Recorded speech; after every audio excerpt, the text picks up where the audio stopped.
রহমতুল্লাহ। আজকে আমরা মক্কার জিয়ারা করতেছি হাজি সাহেবের উপরে। আমরা দোয়া করবেন আমরা যেন সুষ্ঠুভাবে মক্কার জিয়ারা করতে পারি, এই বলে আমি সংক্ষিপ্ত করে শেষ করছি। নাবিল হজ সার্ভিস, হাসিনা ট্রাভেলস। আমরা এখন আরাফাতে আসছি জিয়ারা করার জন্য। আপনারা দেখতে পারবেন সর্বশেষ পরিস্থিতি শেষ। এখন এই যে আরাফার এই যে তাঁবু হয়ে গেছে, এই মুহূর্তে আমরা হাজি সাহেবের জিয়ারা করতে এসেছি। আপনাদের দোয়ায়, আল্লাহ পাকের দোয়ায় আমরা এখানে উপস্থিত হয়েছি। চলে গেছে এটা খালি দেখলাম, উঠতে চান কত বড় গর্ত আছে দেখতে চান। এই ঘটনাটা আলোচনা করেছেন।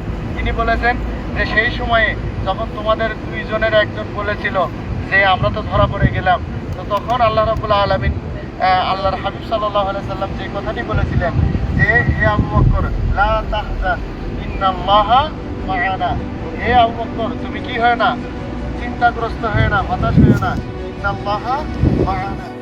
এই আয়াতের শিক্ষা নেওয়ার জন্যই আমরা এখানে এসেছি। আল্লাহর হাবিব সাল্লাল্লাহু আলাইহি সাল্লাম যেভাবে আবু বকর সিদ্দিক রাদিয়াল্লাহু তাআলা আনহুকে বলেছিল যে আবু বকর তুমি চিন্তাগ্রস্ত হয়ে না, যতই বিপদ হোক না কেন তুমি মনে করো না যে আমি মুহাম্মদ এবং আবু বকর শুধু এখানে আছি, আমি আর তুমি এখানে না, আমাদের সাথে কি আছে? আল্লাহ আছে। তো আমরা এই যে হজ করতে এসেছি, হজ করার পরে আল্লাহর হাবিব সাল্লাল্লাহু আলাইহি সাল্লাম বলেছেন যে যে হজ করলো এবং হজে মাবরুর যার হলো তার একমাত্র পুরস্কার হলো জান্নাত।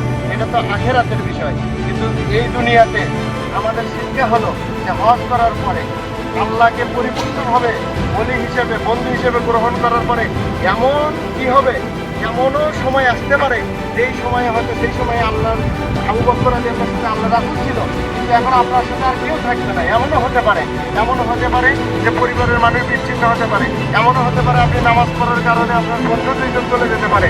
সেই সময়ে আল্লাহ রাব্বুল আলামিন ওই যে আয়াত যেটা নাযিল করেছেন সেটা আমাদেরকে মনে করতে হবে যে হজের সফরে যে জায়গাতে আল্লাহর হাবিব এই কিয়ামত পর্যন্ত তার উম্মতের জন্য বলে গেছেন বিপদে পড়লে তোমরা চিন্তাগ্রস্ত হবে না, লা তাহজান তোমরা দুর্দশাগ্রস্ত হয় না, ইন্নাল্লাহা মা'ানা নিশ্চয় আমি আল্লাহ তোমাদের সাথে আছি।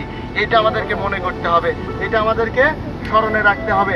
তো আল্লাহ রাব্বুল আলামিন আমাদের এখানে আসার এই যে মূল উদ্দেশ্য যে আমাদের জীবনে বিপদ আসুক, আপদ আসুক, আমরা দিন পালনের ক্ষেত্রে, ইসলাম পালনের ক্ষেত্রে যত বাধাগ্রস্ত হই না কেন, যত হতাশাগ্রস্ত হই না কেন, যেভাবেই অপদস্থ হই না কেন, সেই সময় যাতে আমাদের এই আয়াতটা স্মরণ থাকে আল্লাহ রাব্বুল আলামিনের কথা। সর্বোপর হাজি আসছে আমার জিয়ারা করার জন্য।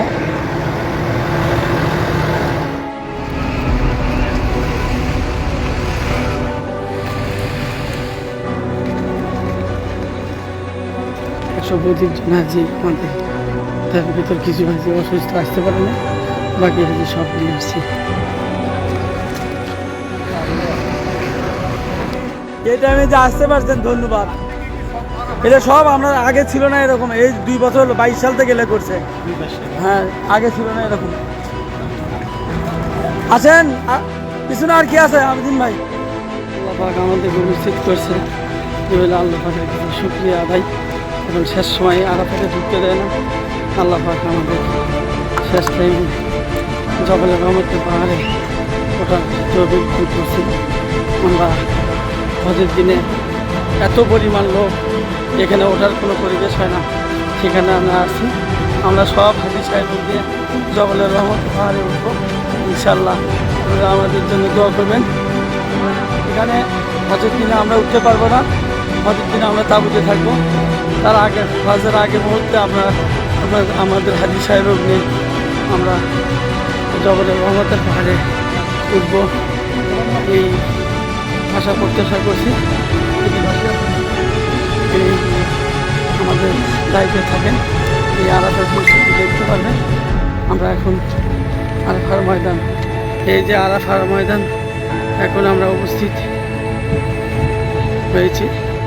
আপনারা আমাদের জন্য দোয়া করে থাকেন।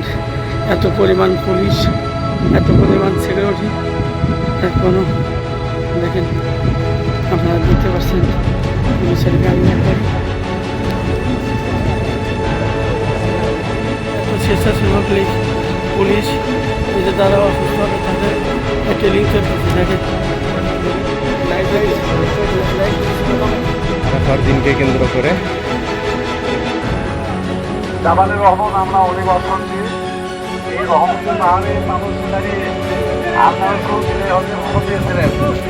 তার সাথে ছিলেন 1,25,000 কারিগর। কোনো মাইক ছিল না, সাউন্ড বক্স ছিল না, সাউন্ড সিস্টেম ছিল না। মুখে যে কথা বলছেন 1,25,000 সাহাবী সব শুনতে পাচ্ছেন। তিনি শেষে বলেছিলেন, হে সাহাবীগণ, আমি কি আমার দিনের দায়িত্ব তোমাদেরকে পৌঁছায় দিতে পেরেছি? সকলেই সমস্যারে বলছেন, হ্যাঁ হে আল্লাহ রাসূল দায়িত্ব পালন করেছেন। তিনি আকাশ দিয়ে উত্তোলন করলেন এবং হে আল্লাহ তুমি সাক্ষী থাকো, আমি আমার দায়িত্ব সঠিকভাবে পৌঁছে দিয়েছি। আর তিনি ভবিষ্যৎবাণী করে গেলেন, আগামী বছর হতে আমি আর তোমার সাথে সাক্ষাৎ নাও করতে পারি। দেখা গেল আগামী বছর আস্তে আস্তে হজের সাথে আর তিনি মৃত্যুবরণ করলেন। সেই জাবালের রহমত এবং এটার একটা ইতিহাস আছে। এই আরাফাতের ময়দান আদম আলাইহিস সালাম 350 বছর পরে এই পাহাড়ের ওপর থেকে আদম সালাম দেখতে পেলেন তার স্ত্রী হাওয়া সব সামনে দেখা যাচ্ছে। তখন তিনি এখান থেকে নামে দুইজনে একত্রিত হলে ময়দান। আমরা এখানে আসছি, এমন একটা গুরুত্বপূর্ণ জায়গা।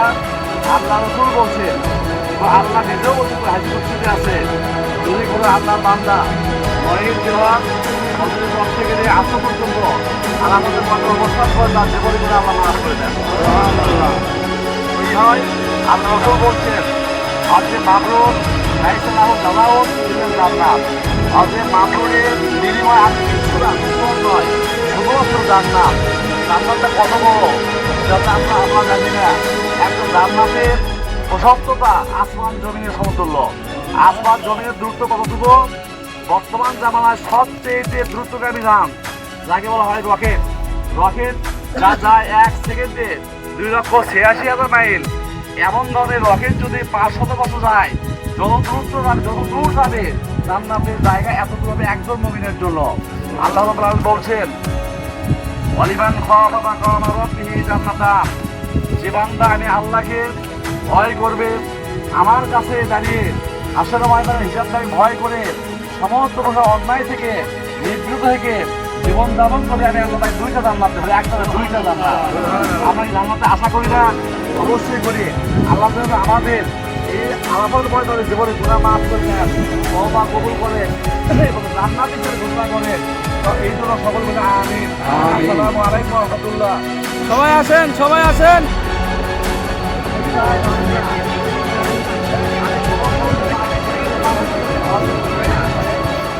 আশা করছি এখন আমরা জবলে পাহাড়ে উঠব। আল্লাহু আকবার।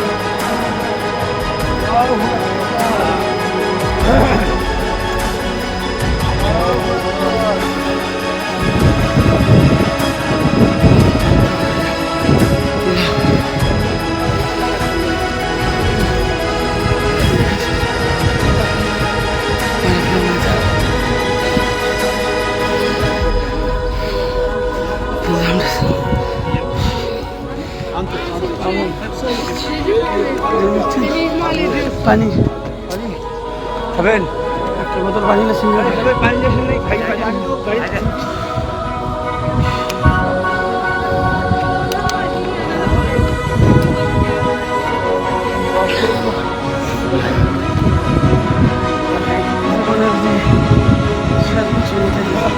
খারাপ হয়ে যায় এখানে আসতে পারি সুবিধা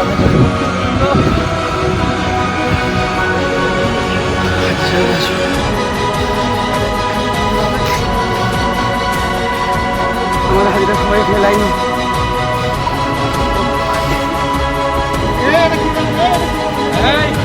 এটা কোনো কিছু নয়, এটা কোনো কিছু নয়, এটা একটা কাজ। এরা জনক রহমত বোঝানোর জন্য বিভিন্ন কিছু এটা সেখানে আমরা সেখানে কিছু করবো না। আদি বিদা আমরা তোমাদের দোয়া কবুল করবে, আমাদের দোয়া জীবনে মাফ করবে, আমাদের আল্লাহ